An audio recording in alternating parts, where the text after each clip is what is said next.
Cardinals' final spring tune-up and the Carlson and Jordan Walker collision. Whose fault is it? Hey everybody, Alex Stovall, Redbeard Talks Redbirds. This is your Redbird Report, your daily update on all things Cardinals and MLB. So yesterday, Tuesday, Cardinals played their final spring game. They beat the Cubs 7-2. It was honestly a great showing for the Cardinals. Kyle Gibson had by far his best spring outing.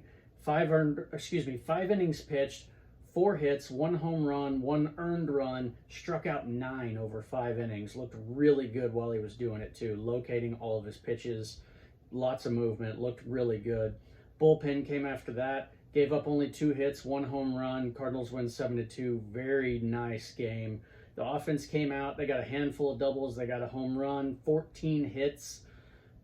Guys, you can't be unhappy with that. The only thing I would say is, one more time, if we could get the starters to go a little bit deeper into the game. But aside from that, it's a really good game for the Cardinals. 2 in a row, heading into opening day, looking strong.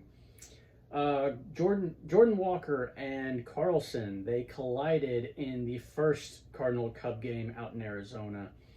Who's at fault? A lot of people are saying a lot of nasty things on social media, just like you might expect.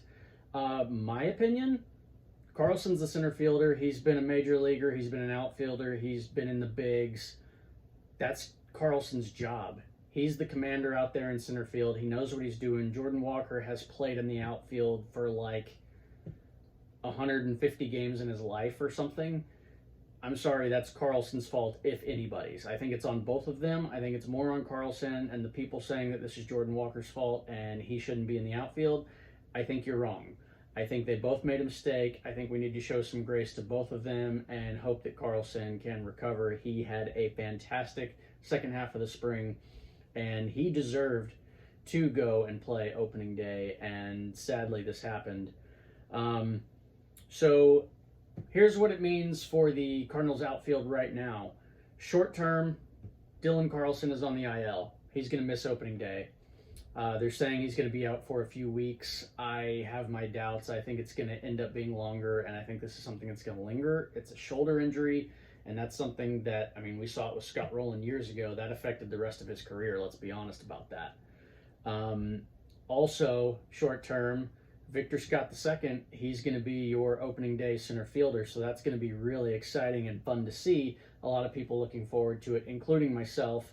You don't want him to get that job that way, but it happened. He's got the opportunity. Let's see what happens. It's going to be fun.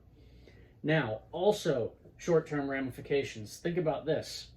Your opening day outfield for the St. Louis Cardinals, you've got Jordan Walker, who is only 1 year in as an outfielder, period. He's still learning how to play outfield, and I think he's taking huge strides. I think he's getting a lot better, but he's still got some growth.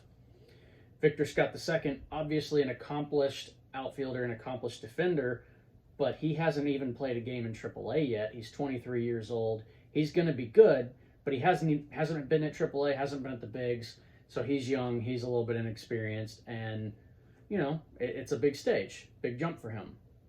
Also out in left, you've got Brendan Donovan.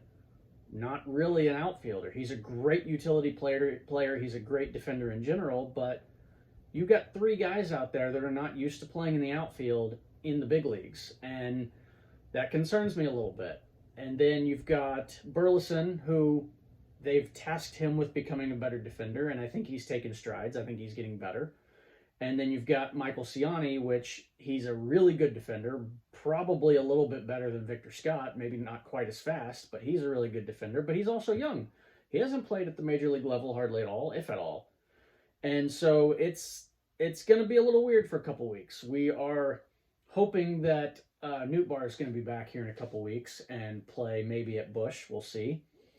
So anyway, those are your short-term ramifications of this outfield juggling act. And, that makes me a little bit concerned, but I think everything's going to shake out and that'll be okay. I'm not overly concerned. I'm short-term concerned. But now, having said that, the other thing that goes with it, they've not figured out yet who is getting kicked off the 40-man roster to make room for Victor Scott II. So whose spot does he take, and what does that mean? Well, we have yet to see. We will find out soon because I think they're going to have to announce it by Thursday morning, I think at the latest. Now, long-term ramifications outside of the 40-man roster. My opinion, Victor Scott II is not making the opening day roster unless Edman's injury is bigger and worse and we're more concerned about him than they are telling us. Carlson's injury is bigger and worse and we're more concerned about him than they are telling us. So I feel like if they felt that one of those two guys was coming back quickly and ready to go and it wouldn't be a big deal, I don't think Victor Scott would have made the jump. So I think that those two guys are looking at a longer, harder road to get back to where we would need them to be. To go along with that, if Victor Scott II plays well and he basically grabs a hold of this opportunity and becomes your starting center fielder every day, I think that means Dylan Carlson is done with the Cardinals. I'm sad and disappointed to say that. I like the guy. I know he's a hard worker, and he has earned the starting nod that he got until the injury. So that really sucks. Feel bad for that guy, but it kind of is what it is.